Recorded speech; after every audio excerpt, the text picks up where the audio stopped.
What is up, guys? Rogue TCG here. This is another deck profile. This is going to be Magical Musket and Master Duel. This is a deck designed for going first and second. There are variants that prefer to go first. There are variants that prefer to go second. Those going first prefer trap cards and running cards like Ties of the Brethren. Those going second prefer running blind second tools such as Dark Ruler No More. I feel as if since the dice roll is 50-50, I want to be going somewhere in between where I have interruptions for my opponent when I'm going first, but I also have interaction when going second. So instead of Dark Rulers, I have Chalices, which are good for going first and second. Called by is good for going first and second. I run 6 hand traps, the mandatory Ashes and Maxis. I also run anti-meta DeFi, as well as double Dancing Needle to try and get around graveyard decks such as Drytron and stuff like that. So I'm just going to go through the deck list one by one, and just go over my thoughts on the cards and like what they do. So the Master Duel tax, triple Maxi, triple Ash, drawing cards is good, stopping drawing cards is good. Magical Musketeer Caspar. All the Magical Muskets have the same effect. If a spell or trap is activated in the same column as them, they get an effect. Caspar gets to add any Magical Musket card from deck to hand, so it's the second best one in the entire series. So we run 3 of that. Triple Dock, when a spell or trap is activated in column, you get to add a Magical Musket card other than the card's name that was activated in column from graveyard back to hand, which is really helpful. And if you have Caspar Dock, you basically get almost infinite resources per turn. We play double Kid Brave. You can bump this up to 3 if you would like. If a card is activated in column, pitch a Magical Musket card, draw 2 cards. I just feel as if, since we're running Prosp, we're going to have additional copies of all of these in deck anyway, so and since it also is a non-bow with Prosp, because if you Prosp to find Kid Brave, you can't draw off of Kid Brave, so, but it is the largest Magical Musket. All the muskets, as you see, are small, like 1200, 1400, 1600, 1300. They're all small, so they're focused on controlling the board and like that instead of just attacking for games. So this deck can very rarely OTK. We run Triple Starfire, the best one in the main deck. If a card's activated in the spell in the same column, special summon a level 4 or lower musket from deck and defense position. So you want to normal summon Starfire, activate like DeFi underneath of it, and then bring out Caspar, activate something else, get a search, continue. And then lastly, Calamity is a monster reborn when something's activated in the column that it's in.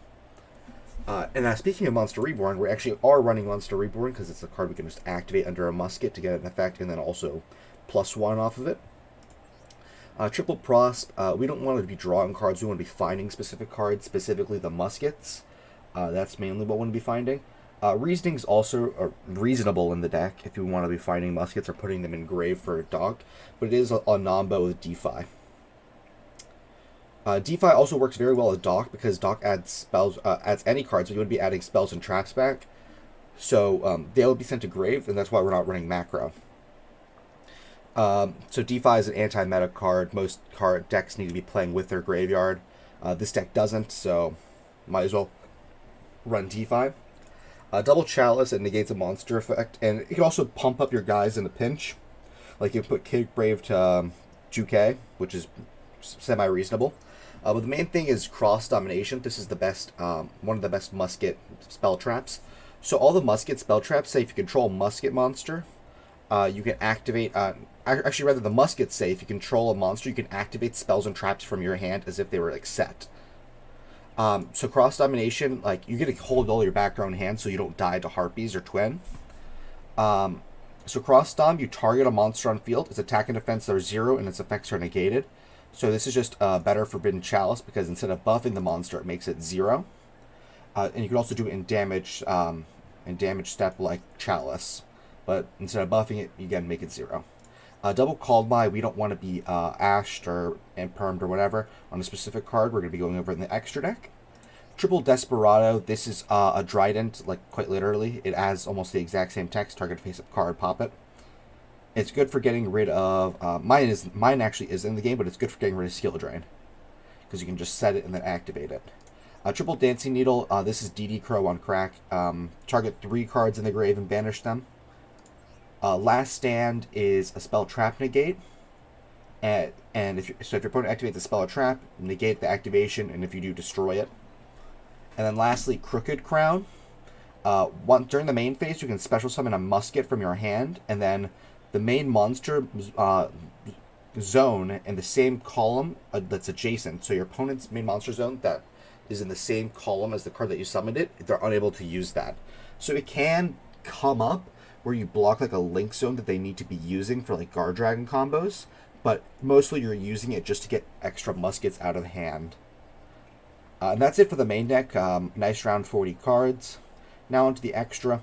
There's only 3 cards in here that we really care about. Everything else is just tech cards. You can see it's not quite finished yet. I'm still trying to find crafting material to make the other 2 maxes, which we're only going to go over the max, really, just because this is the best card. 1 level 8 or lower magical musket monster. If it's link summoned, activate one of the effects. Add musket spell traps with different names from your deck up to the number of monsters your opponent controls. So that's why the blind second list is so good, because if you like Dark Ruler no more, and they have like 3 or 4 monsters, and you just make max and they can't negate it, or like you like stop their ash, it's a plus like 4, which is like really crazy. And then, or the other effect is add special summon musket monsters with different names from your deck up to the number of spell or traps your opponent controls, which is also why you can run anti-magic arrows. And so at the start of the battle phase for the rest of the turn, neither player can activate spells or traps or other effects, and neither player can activate cards in response to this card's activation.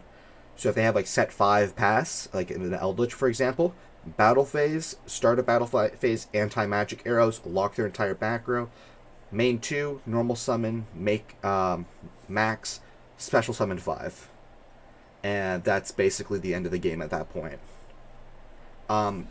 So we're running Pros just because we only care about these 3 cards, really. Everything else can really go. Like, everything else in here doesn't matter almost at all. Like, maybe keep like a Unicorn or Underworld Goddess in case they have like shenanigans. I believe that's it for the deck profile. Thank you guys so much for watching. Thank you guys for all the support as well.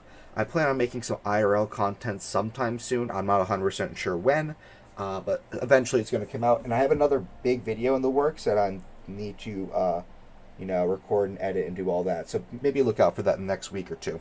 Again, thank you guys so much for watching. If you like the video, please leave a like and subscribe. Otherwise, if you don't like it, please let me know how I can improve in the comments, and I'll see you guys next time. Bye.